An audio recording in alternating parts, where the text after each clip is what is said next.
All right, welcome to the MMA DFS Cheat Sheet Live. This is Brandon Arcade. I am joined today by Ridgers 10 and Blood Rain 39, also known as Brian and Chris. Today we are previewing and giving our DK cheat sheet picks on UFC on Fox 21. First up on the card is a showdown between Alex Ricci coming in on short notice against Jeremy Kennedy. Ricci is priced at $9,600 and Kennedy is priced at $9,800. Gentlemen, how do we feel about Kennedy and Ricci to start the night? Okay, so this is Ryan here. I guess I can lead it off. So this is one of those grappler versus striker type of matchups. Neither guy really has much on him since they're both newcomers to the UFC. Ricci is usually a 145-pounder, and he's bumping up for this fight, to take this fight. Honestly, I'd lean towards Kennedy. Taking a decision, just grinding it out, taking him down. Pretty boring fight.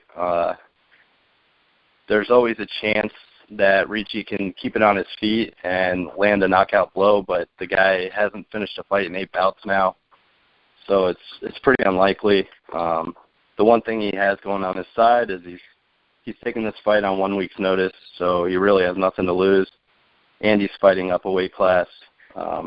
For me, it's a full fade.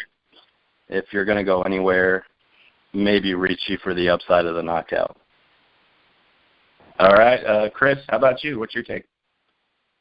This is one of those that I really struggled to find information on. I really couldn't find any good fights on either of these guys, any recent fights. And I don't know, you basically got an 8-0 fighter versus a 10-3 guy who, was on a week's notice coming in. I know he owns his own Muay Thai gym. So he's always in shape. He's always ready to go and stuff like that. And so, yeah, I mean, he's definitely got the KO upside. But, Kennedy, I think, could definitely I think Kennedy just takes this, again, with the ground out and just boring fight. I agree. It's a fade. Stay away. I'm not putting any of these guys on any of my lineups, so. All right. I would fully agree that this fight is a majority fade. I would give a tiny bit of play maybe to Kennedy. Not for his price really so much as there. I do believe he has a small chance to land a straight shot down the pipe, similar to what is going to possibly happen in our next fight we look at. But Ricci is a very cautious fighter, and I would think in this fight he's going to be a little camera shy, being in the UFC, and he tends to fade back a little too much and let Kennedy land enough shots to probably take 2 out of 3 rounds. But there's definitely a chance on Ricci. It's a very small one, but I agree with both you gentlemen that this should be a complete fade. Even with their values at 96 and 9,800, there's just so much more upside in the next fight. I would rather just move on to that fight because we're talking about Adam Hunter and Ryan Jan. Both Canadians are coming in at 9,700, which is right there in that usual heavyweight 50-50 coin flip knockout first round range. Strange how DK prices some of these guys. But I would favor Hunter quite huge in this fight coming in. What have you on this, Ryan? Yeah, so I agree with favoring Hunter. Another fight that it's hard to really find any footage on, and another kind of striker versus grappler matchup. Except this time we're talking about more of a jiu-jitsu specialist than a powerful wrestler in Ryan James. For me, Hunter is an ultra-aggressive guy. He's going to come in looking to throw. He has I think 7 first-round stoppages and 1 third-round stoppage, and the 1 third round is the only time he's gone past the first round. So we don't really know what he's like once he gets, put into those second and third rounds. For me, I expect him to come out and knock James out pretty early. All right, how about you, Chris? Yeah, this was another one I had a hard time predicting too, because I see just another grappler versus striker matchup. James he hasn't fought in over a year, but during that time he was achieving his black belt, so I don't want to say that he hasn't been doing anything. However, in his fights, he doesn't go to the ground right away like a traditional Brazilian jiu-jitsu guy should do. He doesn't go to the ground right away. He stands there and tries to fight. He doesn't fight very well on his feet. He's got terrible defense standing, gets tagged a lot. And if you're going to go against a guy like Hunter, who every fight that I've seen of the guy, he's knocking the guy out by just barely. He doesn't even hardly have to put his hands on you. He touches you, you go down. He's got that heavy of hands. He's an old military boy. I forget which branch of the military he's in, but 15 years in the military. You know he's tough. You know he's coming out there to swing, and he wants to put on a show. I believe this is his UFC debut as well. And he's also got, he beat UFC veteran Chris Dempsey before, so he's fought UFC caliber fighters before. So I really do. I expect Hunter to be able to beat this fight, only for the fact that I don't think James is going to take it to the ground. He hasn't shown that in previous fights. Yeah, I would tend to say in this fight that Jans has the submission game, but he doesn't have the wrestling game to back it up. And against a guy like Hunter, I mean, it's not like he's a world-class wrestler, but he was a two-division champ in the previous organization back in Canada, and that was as a part-time fighter. He's been a lifelong member of the military in Canada, and despite all that time spent away from training, he's still amassed 7 finishes, I believe. Is it 7 finishes or 6 finishes in 7 wins? It's quite impressive, actually, despite the lack of footage on Hunter. From what I did see, I would agree with Chris. His heavy hands remind me of Chris Weidman. Just really not the fastest puncher, but it goes right down the pipe, and it drops whoever it touches. So I definitely would have to agree Hunter is the pick. I'm going to lean more towards the GPP side and possibly use him in cash, but more than likely I'm going to go ahead and take a couple GPP flyers on Hunter and leave Jans maybe in a quarter arcade if possible. Ryan, did you have anything extra to add to this by any chance? I was just going to say that I was really only going to use him in Hunter and GPPs and not really go the cash route just because we don't know what to expect. Right. I would tend to agree too, but me being the gambler. All right, moving on, guys. Next, we have Gareth McClellan versus Alessio Di Chirico. This is a matchup between an Australian and an Italian gentleman. There's not much to really go off once again on this fight, as Chirico's only had 1 fight in the UFC, and from what we've seen from Gareth McClellan, he's quite the flat-footed, leave his chin out there sloth type, but always seems to find a way to win. Chris, what's your take on this fight? I see Chirico winning by decision at best, but I also see it's kind of more of a, we've all kind of talked before. If you're making 10 lineups, how many lineups would you want McClellan in? How many would you want Chirico in? I could see McClellan being in there for 3 or 4 if you were making like 10 GPP lineups or something like that, for the simple fact that he does find that way to finish a guy. Even when he's losing, he just has that ground game that allows him to finish a fight somehow. The Chirico does have good stand-up, so that's the only reason I feel that he might be able to take on maybe a winner by decision. Yeah, I don't want to say he could knock him out, but that's kind of my take. I didn't get a good feel of either one of these fighters like I have some of my other fights that I've seen, but that's where I'm at right now. McClellan just seems average at best in every single facet except for stand-up defense, which is not good. So,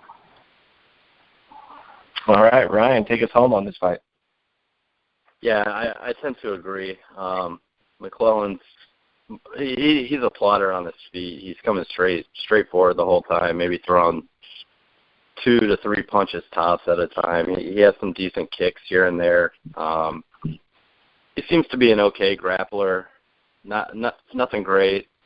He was really getting worked over in his last fight, I believe it was, against a really powerful wrestler until he started to gas off a little bit, and McClellan ended up finishing him in the 3rd round, but really nothing even in that fight impressed me.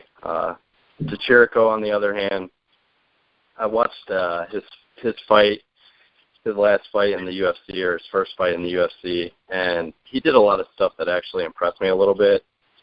He's a pretty athletic guy. His striking is decent. His wrestling is decent. I mean, he's another just kind of decent all-around fighter, but he's younger. And I believe with that younger, more athletic frame, he can learn a little bit quicker. I'm taking Jericho by decision, but his price is very high, which makes me want to avoid him. I may only take one flyer on him for a knockout, but McClellan's a tough dude, and I don't really see him getting knocked out. McClellan, for the price, he's really cheap. I could see using him in the GPP for salary relief, but that's about it. Yeah, and that's where I wanted to – oh, sorry, go ahead. No, go ahead, Chris. You can add. Yeah, and that's what I wanted to say is that the only reason I would even consider is because at his price, you can get 4 top studs and then put him in. So, if he pulls up the upset and then you got 4 of the top studs you really truly think are going to win, like some other fighters will get into the future, in the next few minutes here, that's where I think his value could possibly be at. I would tend to agree. I think at 8,400 there actually is quite a bit of value in Gareth McClellan, and it's not for his skills. It's merely for the fact that he's a fighter who's made his way through the UFC with duct tape and super glue. I mean, the guy is not a world beater.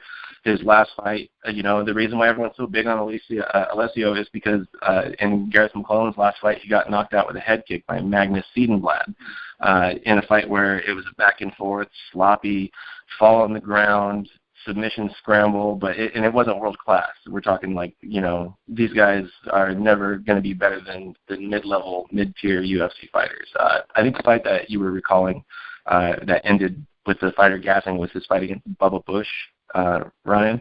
When in that fight, it was the same thing. It came down to the third round. He ends up getting the finish with 2 seconds left in the fight because that's just the craziness that is Gareth McClellan. So for the value, I'm going to go ahead and say at 8,400. Chris, you're absolutely correct. Putting him as a punt play is not the worst punt play on this board, even though he's the cheapest guy on the board. I really believe that there's some value there. As for Alessio, I think that there's just not a good enough ceiling for being the highest priced fighter on this card. Let's see. Moving on in the card, next up we have a matchup between, let's go ahead and skip to Enrique Barzola versus Kyle Bochniak. Ryan, give me your take on Bochniak. So Bochniak, he took a fight for his first fight in the UFC on short notice against a really tough opponent in Charles Rosa. And really, he gave him all he wanted. Bochniak's he's a young guy. He's athletic. He seems to have a pretty decent stand-up game. It's nothing world-beating. It's really, I don't even know if it's at the UFC level yet, but he's young and he's definitely got plenty of room to improve. As where Barzola is straight wrestler. There's really no other way to put it. He's going to come out and he's going to look to maybe throw a few punches, but I think Bochniak has enough power to where he's going to get hit and decide to take it to the mat pretty quick. And it's going to be one of those grinded out decision victories for Barzola. For me, Barzola's a pretty, I think he's a safe cash play just because I do think he grinds out a decision. And Bochniak, I think, makes for a pretty interesting GPP. He seems to have some pretty good power, and if you think that he can finish in the first round, which with his athleticism and the power is definitely a possibility, he makes for a decent GPP flyer in my eyes. All right, Chris, what's your take? Yeah, I'm definitely on Barzolo on this one for winner by decision, and I'm quite confident in this. Bochniak's weaknesses are Barzola's strengths. Bosniak is, he's a good boxer, good clincher, better at stand-up, but he's not the greatest with his defense and his stand-up defense. He can be taken down. And Barzolo, he's got very good ground and pound, very good at takedowns. Great wrestler, little undersized, but he's a pit bull. He's just comes out there and immediately looks for the takedown. He's not going to mess around. And I think he just grinds us out all 3 rounds. He takes this guy down and beats on him, and Bosniak is tough enough to take this beating. So even if it goes 3 rounds, I think Barzola scores a lot of points. And honestly, I think he's a very safe cash play. Even without the knockout win, I think he's a great cash play. All right, I would tend to agree on all parts there, gentlemen. The Barzola pick, to me, is one of those situations where if you look at the history of how the UFC takes a guy who wins the Ultimate Fighter, Barzola is a tough Latin America winner, and they typically give him against the guy who would be considered a good prospect but definitely beatable. And it's unfortunate for Bosniak because that's what he is. He's a really good prospect who probably needed another year or two before coming into the UFC, but his last fight was a short-notice fight against Charles Rosa, and it didn't work out for him. And just like what happens to a lot of prospects in the UFC, they come in full of hope, and, well, they meet world-class competition, and it goes downhill. I definitely agree on all points. I think that Barzola is a pretty strong cash play. I might take a GPP flyer on him maybe once or twice in some sort of a contrarian line because I don't think Barzola is going to be highly owned in GPP. Other than that, I really think that there is a couple of flyers, like Ryan said, on Bosniak. He does have that young UFC upstart potential, but, he's not Justin Scoggins. He's not going to come in and actually establish himself as a young guy. He needs a couple more fights in the regional scene, maybe come back after he gets over the 10-win mark. But at 6-1, I just don't think he's got what it takes right now to operate at this level, and Barzola is definitely the guy who can definitely be his kryptonite. So I'm going to put most of my cards on Barzola, but mainly cash. Is there anything you guys want to add to that, or are we solid on Barzola and Bosniak? Yeah, I'm good. All right, next up we have Shane Campbell versus Felipe Silva. This is a matchup between a Canadian who's 1-3 in the UFC versus a virtual newcomer. Shane Campbell's 12-4. Felipe Silva is 7-0. Ryan, what's your take on this fight? So I think I'm going to differ from you guys from what I've heard. Watching these two and some of their videos that I've found, they're fairly different, I think. Campbell is not a very athletic guy. Silva is. Silva has a Muay Thai background, and even though he's Brazilian, his ground game really isn't that good. I know he had a submission to his name, which was a decent triangle, but the competition that he did it against really wasn't that great, and that guy even took him down. Campbell, on the other hand, to me is just he's a gamer. He's decent really everywhere. His wrestling is decent. His jiu-jitsu is decent. His stand-up it's ugly, but it's decent. And I think he just has too much experience, and he has the UFC experience. And I think he's going to grind this fight out really wherever he wants to. So for me, I've got Campbell really as a good cash or GPP play. Just his price is nice. He's going to land some strikes. So even in the decision victory, I think he has enough volume to where his upside is decent enough to pay off his price even in the GPP. So I'm really leaning towards all Campbell. Silva is just too expensive for me. But if you think that he has the knockout power in his stand-up game, then go ahead and take a GPP flyer. But for that price, I'm steering clear. All right, Chris, what you got? Yeah, we definitely differ. I actually have Silva more as a cash play. That's how confident I am that he knocks out Campbell. One word that came to mind when I'm watching Campbell is predictable. He's very predictable. Just a slow starter. Even his fight against James Krause, he was saved by the bell in the first there. That guy had him tapped. He would have tapped out, or at least been choked out, I should say. But the bell saved him there. He's 1-3. Campbell's 1-3 in his last four UFC bouts. So I don't see that he's really shown that he belongs here. And when I watch Felipe Silva, he loves to go to the body. He mixes body with the headshots. Probably about as good as I've seen from a lot of young prospects.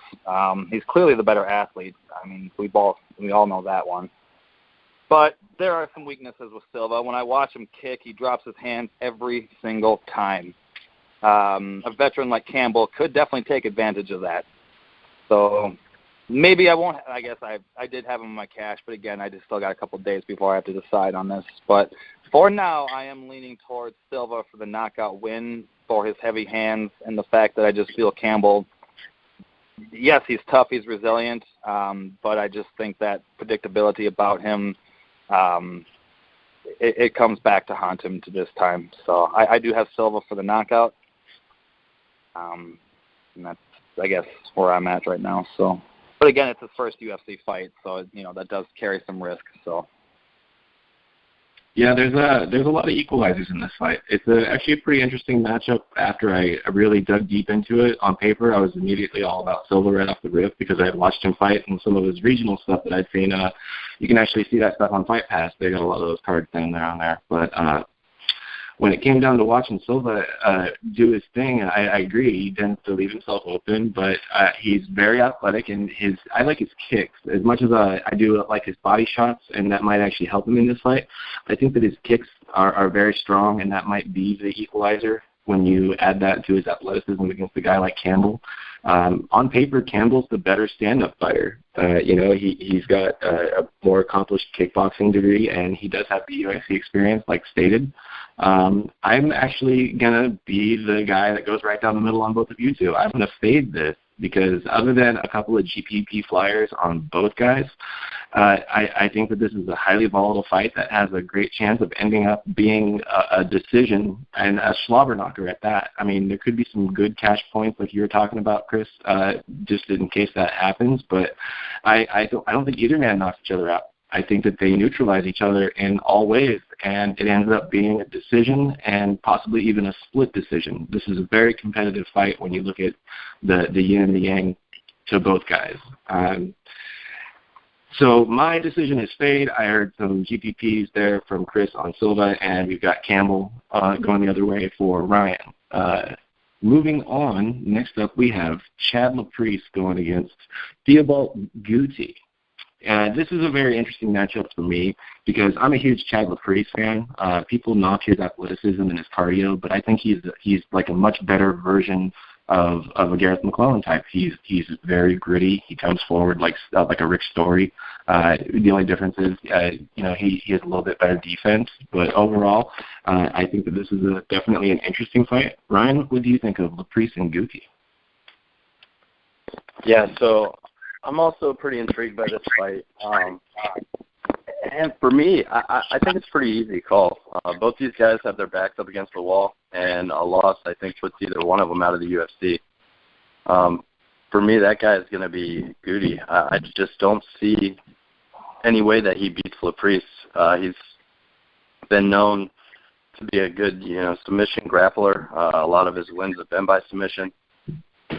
But really, I don't think his submission grappling is at the level of the UFC. And it's been proven. And Laprice is known as a kickboxer, but, he's also got a purple belt in BJJ, and he's proven that he's a pretty good grappler even at the UFC level. I think he wins this fight wherever it may go. I think he dictates where it goes, which will be on the feet. And he wins a pretty easy decision, if not gets a stoppage. So for me, I'm all Laprice in this, and I'll take him for cash or GPP. All right, Chris, what's your take? Yeah, Laprice winner by decision quite easily, I think, and even by a stoppage could possibly happen. I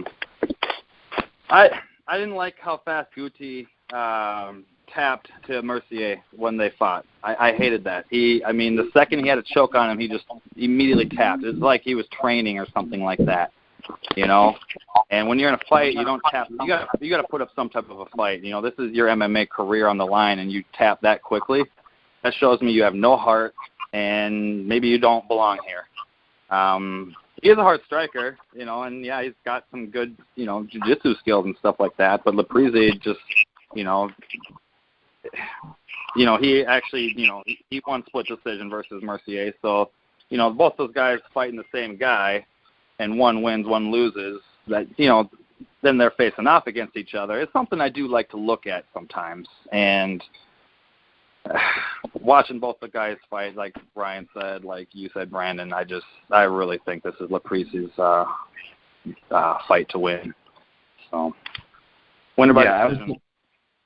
I would tend to agree, gentlemen, all the way around on this one. Goody, I don't even have a single flyer on him. I think he's a total fade. I think he's a quitter. You know, he tends to only win fights when he's a front runner. And if you look at mutual competition and a guy like Olivier Aubin-Mercier, he's a strong prospect. And Laprise had his way with him at the Ultimate Fighter finale, and Goody submitted like it was nothing. I definitely think Laprise is the man to go with. Even at 9,900, I think Laprise might actually have more than cash value. If he manages to get top position early, we know that Goody will quit. I think that Laprise could get into mount. And when's the last time you saw a good old-fashioned fight stopped from ground and pound in the mount? Am I right? That's been a while. All right, moving on, guys. Next up, we've got King Kevin Casey, the submission specialist and husband to Muhammad Ali's daughter, going against Smiling Sam Alvey, whose wife actually won America's Next Top Model. It's quite the interesting little matchup between the striker and the grappler. Ryan, what's your take on Casey and Alvey? So, if you guys haven't noticed yet, I mean, this is definitely a striker versus grappler type of card. There do seem to be quite a few fights like that. So Kevin Casey's a guy who's going to come out quick. He's got a lot of power in his hands, but he's pretty sloppy when he throws. He will throw a little bit to try to set up a pretty powerful takedown. Alvey's a really good counter puncher. He sits back. He's got okay takedown defense, but he has struggled with powerful wrestlers in the past. I think he'll struggle for the first round in this fight, but the thing with Casey is he starts to gas pretty quickly, and once he does, everything goes south fairly fast, and I do believe that this fight will be the same. In the second round, I think Alvey starts to take over and ends up probably getting a KO or a TKO late in the second or early third, as Kevin Casey's trying to rush in and get a desperation takedown. For me, I'm not going to go as far to say that this is a cash play, but the only flyer I'm taking is Alvey, and I will have him in a few GPPs. All right, Chris, what's your take on the striker versus grappler? You know, I don't even really need to read. You know, everything that Ryan just said is absolutely correct, and I'm just going to add on to that. When he gets into, he's a better wrestler, and I think he's got a chance to take Alvey down in the first round. But when he gets into a dominant position, he doesn't know how to finish. That's what I've seen from him. He's very good at getting on top, but he doesn't finish. And that's been his case here. He's had 5 UFC fights, 2 no contests, a decision win against Alcantara, TKO loss on short notice to Rafael Natal, and he had a draw versus Mutapchik. All fights, he gasses quickly and all that. And I think I felt like Alvey had better takedown defense than maybe Ryan was giving him credit for. I thought it was pretty good, and I think it's good enough to stop Kevin Casey.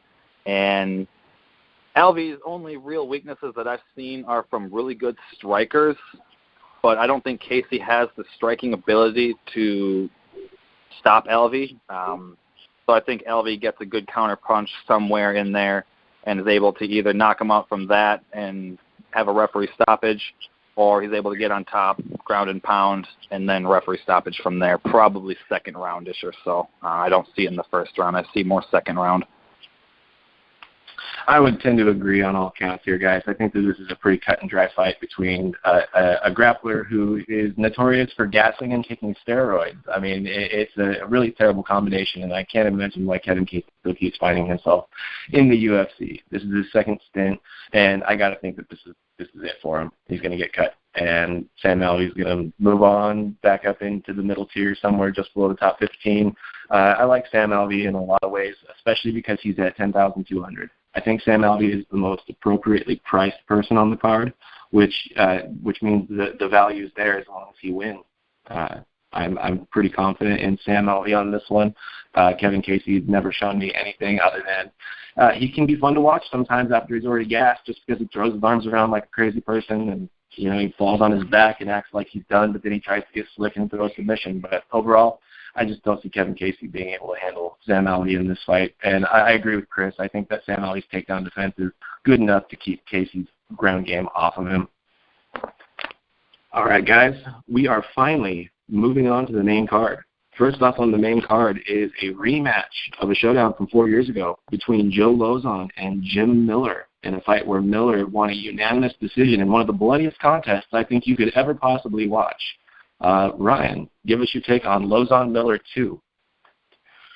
So, on my cheat sheet, I preface this by saying if you guys haven't watched the first fight, then you need to stop listening to this podcast, reading my cheat sheet or any cheat sheet. Go watch that fight. Do yourself a favor. Watch it, and then come back, listen to the rest of the podcast, and read the rest of the cheat sheet.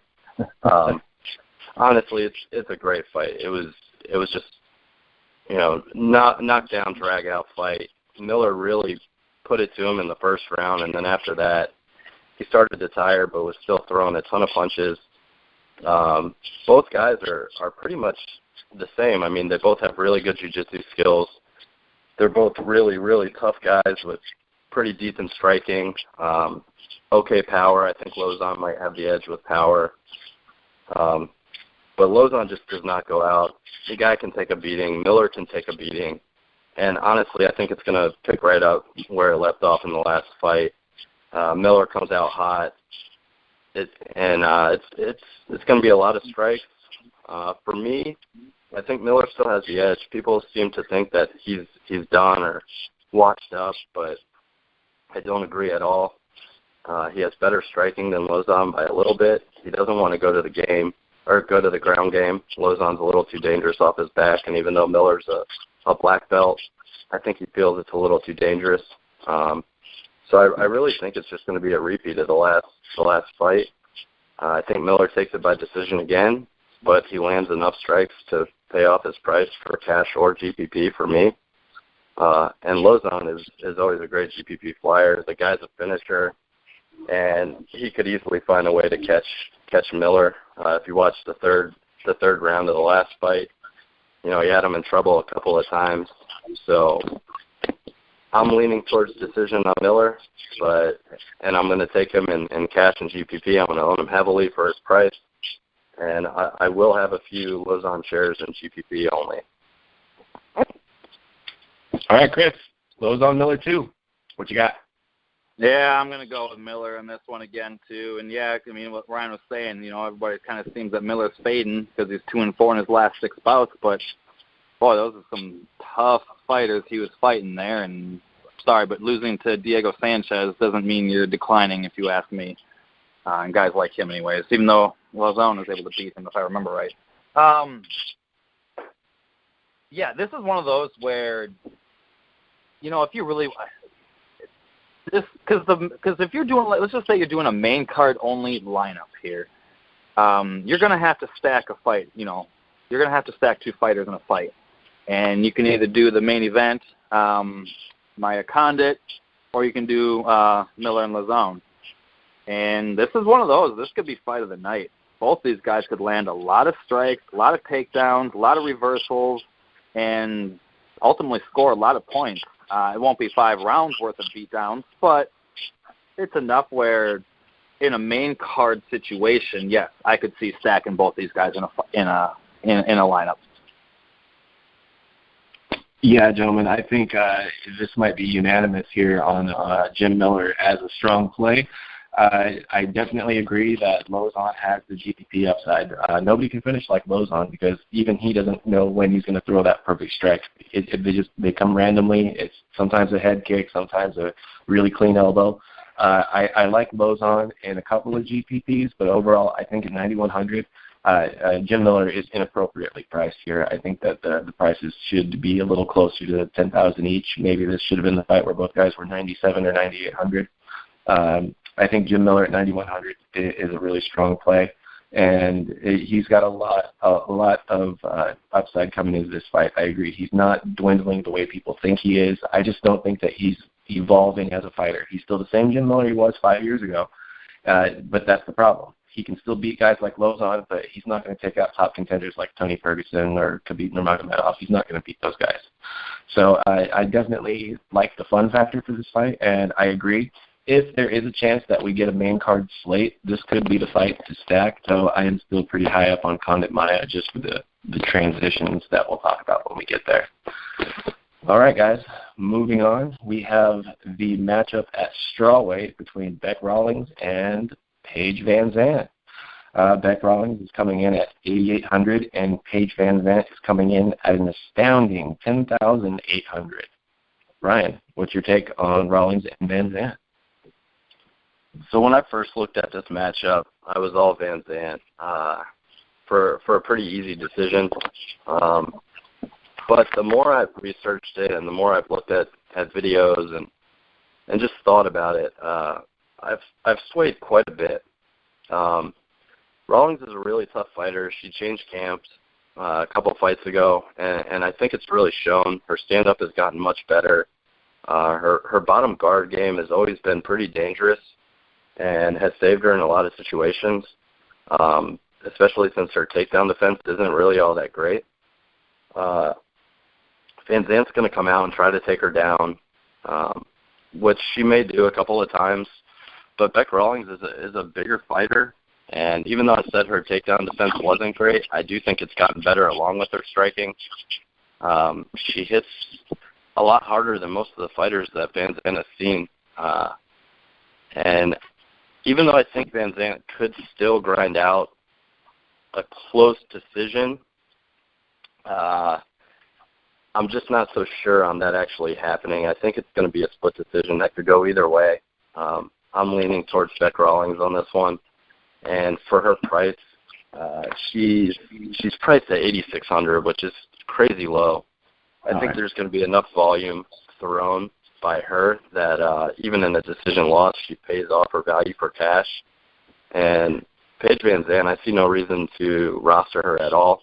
Her upside is a decision victory, and at 10-8, it's a fade for me completely. So I'll be rostering Bec Rawlings a few times, both in cash and maybe a little bit in GPP, just because her price is so low, and I honestly think she has finishing upside in this fight.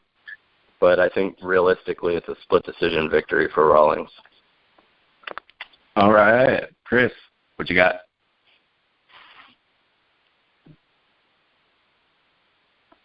Chris? Did we lose Chris? You still there, Ryan? Yep, I'm still here. All right. Well, sorry guys. Oh, Chris is back. Oh. Yep, I'm here. I apologize. Okay, my take on the fight here. I agree with Ryan, and I thought I was going to be alone on this one here. I don't see Van Zandt as this superior athlete in any sense, and I don't know why she's getting the price that she got on DraftKings. I mean, she's got great cardio, but her stand-up is terrible. She is a good wrestler and definitely has the advantage on that, but everything that Ryan just said, she switched camps. She's got, good stand-up. She's got great head movement. That's also improving, it's improving, I should say. Her cardio has been a little suspicious, but with her being a little bit bigger of a fighter, I think it's going to be Van Zandt who has to, work on trying to keep the big body off of her and stuff like that. I don't see Van Zandt winning this fight.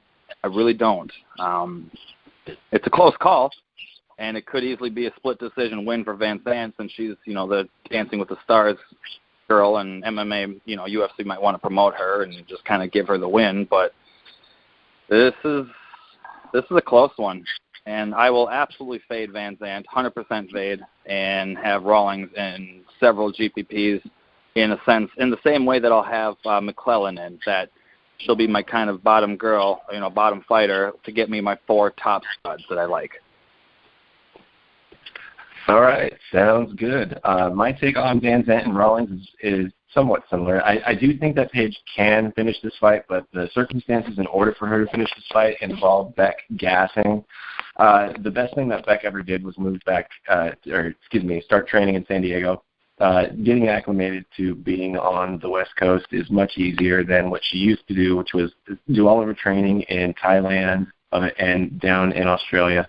And then she would show up for fights in the States, and she would gas after 5 minutes. And other than being really gritty and throwing hands and using her size and strength to clinch up with girls, usually she just get outworked. That's why her record is 7-4.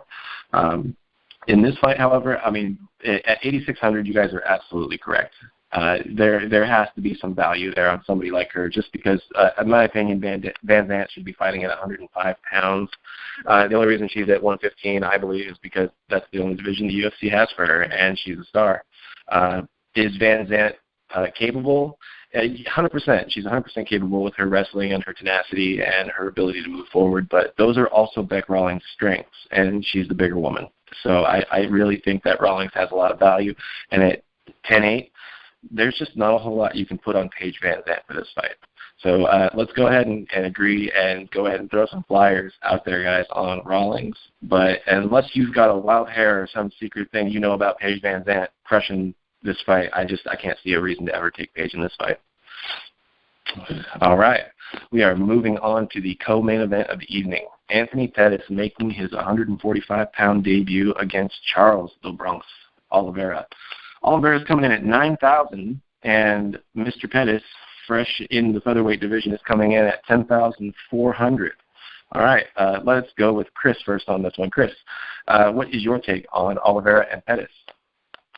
Yeah, another one of those fights where both have fought the same fighter, and Pettis beat Cerrone, and Oliveira lost to Cerrone. But even let's just go beyond that. So both have good Brazilian Jiu-Jitsu skills. Oliveira has bad stand-up defense, and that's kind of where I see the difference being. Pettis is really good at taking people down, and he's got a tougher chin, I think. Better striker. I think that I really think this is a TKO win for Pettis. Oliveira is great off his back. He's also good with the takedowns, but again, it's a stand-up defense, and that I think is the deciding factor in this fight right here. All right, Ryan, what kind of value do you put on Pettis and Oliveira? Yeah, so I'm tending to agree here. Anthony Pettis he's a jack of all trades type of fighter. I mean, he's really good anywhere the fight may go. And Oliveira is a great jiu-jitsu practitioner. He's one of the best in this weight class, but his stand-up is pretty suspect. Now, he was on a 5-fight win streak until the Max Holloway fight, and that was a really unfortunate freak accident that cost him that fight. And really, if that fight would have played out, I think it would have been a pretty good view into what this fight would look like. But in all reality, I think Pettis keeps this on his feet, really touches him up whenever he wants, which will lead to a fairly easy decision and possibly, I think, a late stoppage.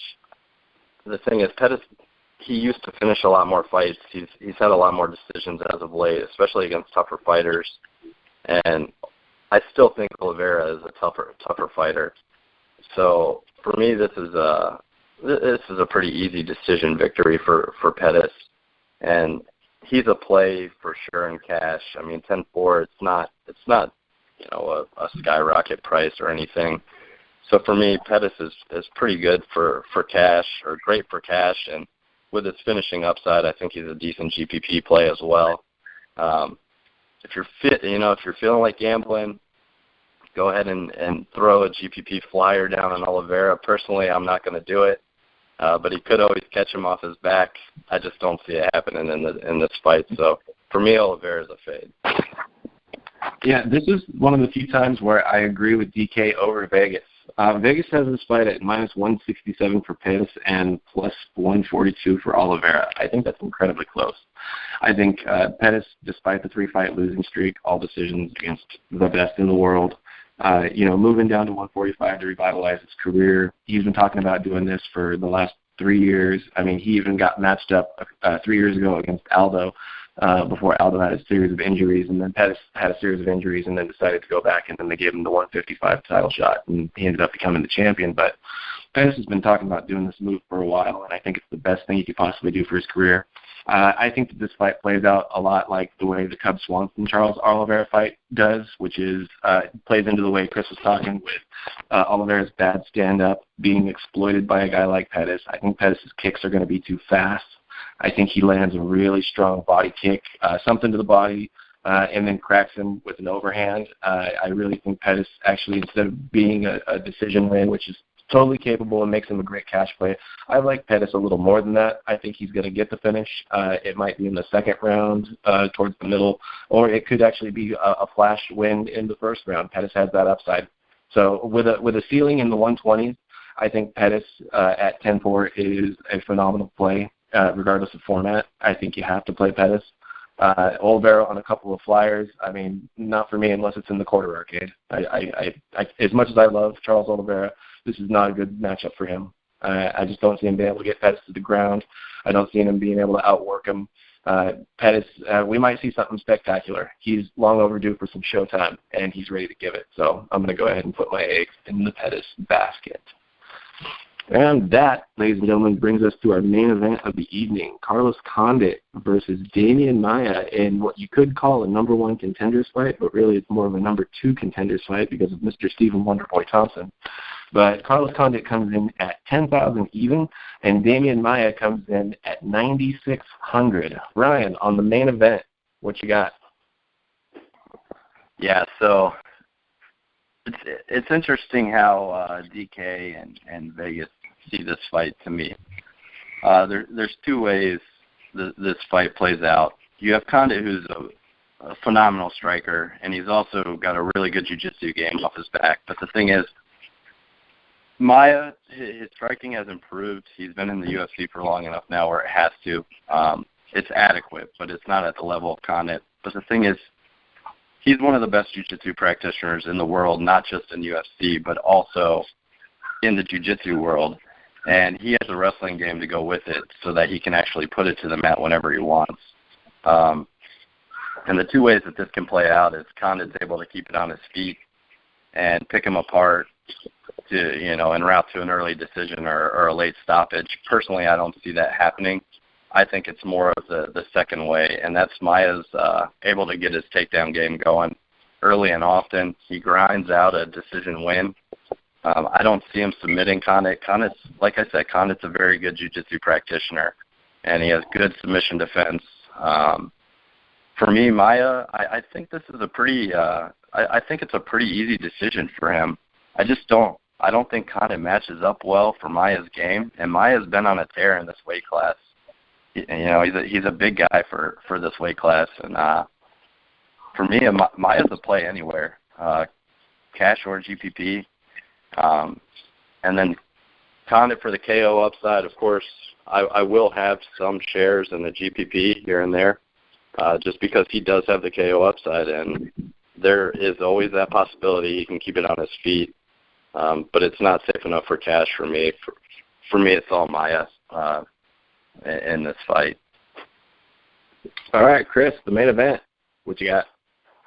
Yeah, I'm kind of going with the same philosophy I went with the last fight, in that I see a lot of even things with these guys, but the really big difference is Maia is amazing with his takedowns, and Condit does. If he's got a weakness, it is in defending against the takedown. Condit is. I'm sorry.